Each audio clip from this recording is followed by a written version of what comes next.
প্রকৃতির মাঝে বেঁচে থাকা, গাছপালা, আকাশ, পানি, বাতাসের মধ্যে যতটা শান্তি ততটা আর্টিফিশিয়াল জীবনের ভিতরে শান্তি নেই।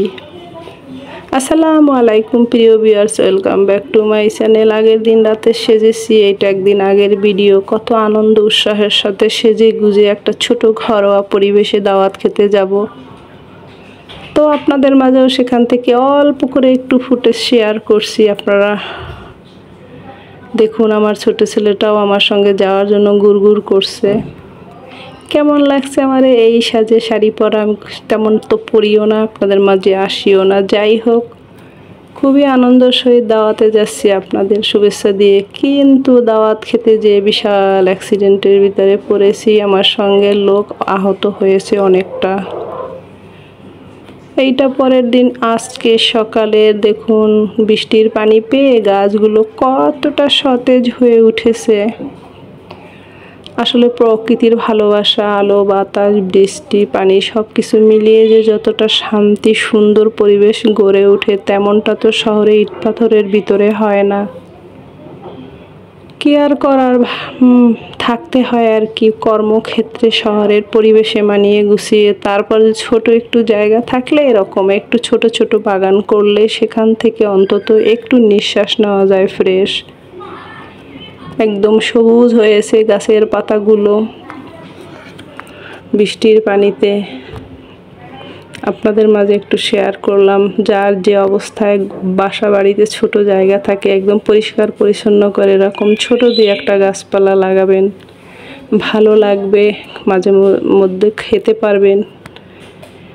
এই আর কি, তাই বললাম প্রকৃতির ছোঁয়া হলো আসল ছোঁয়া। জীবন সুন্দর চলার জন্য আর্টিফিশিয়াল জীবন তো আর সুন্দর নয়, ক্ষণিকের জন্য থাকতে হয়, করতে হয়, এই আর কি। আজকে আমার এই ভিডিও ফুটেজগুলো আপনার কেমন লাগবে আপনাদের জানি না। ভালো লাগলে একটা কমেন্টস করবেন। তো সকাল 11টার সময় আমি ডিম পোচ দিয়ে সকালের নাস্তা শুরু করেছি। অন্য কোনো খাবার খেতে ইচ্ছে হয় না, তাই একটু ডিম খেয়ে নিচ্ছি। এই দেখুন, সকালবেলা অতটা ভারী খাবার আমি খাইও না, হালকা পাতলা খাবারই খাই, আর এটাই খাওয়া উচিত। একটু সকালে ভারী খাবার খেলে ভালো হয়, সারাদিন কষ্ট পরিশ্রম করলে পুষিয়ে যায়, কিন্তু দুপুরে রাতে হালকা খাবারই খেতে হয়। এই দেখুন, মাছের পেটের অংশ ভাজা করেছি বেগুন আর আলু দিয়ে রসা করার জন্য।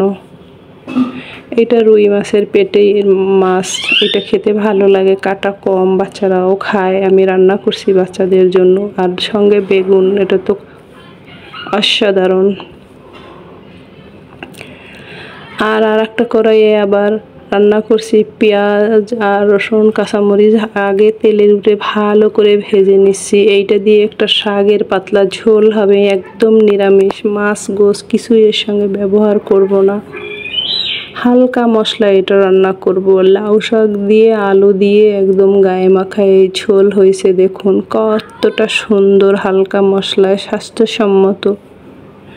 গরমে এর চেয়ে খাবার আর কি হতে পারে। আর ওই যে বারান্দা বাগানে গাছ, ওইখানের পাতা দিয়ে এই দেখুন একটা ডাল রান্না করতেছি আস্তা রসুন দিয়ে। এই ডালটা কিন্তু খেতে অনেক সুন্দর, করলা পাতা দিয়ে, সুগন্ধি পাতা দিয়ে, রসুন দিয়ে, ডাল দিয়ে রান্না করছি। একদম চেটে ফুটে ফ্যামিলি সবাই এটা খায়। খেতে বসে গেলাম আমি। এই দেখুন, শাক, ডাল আর ওই সব তরকারি তো আছেই।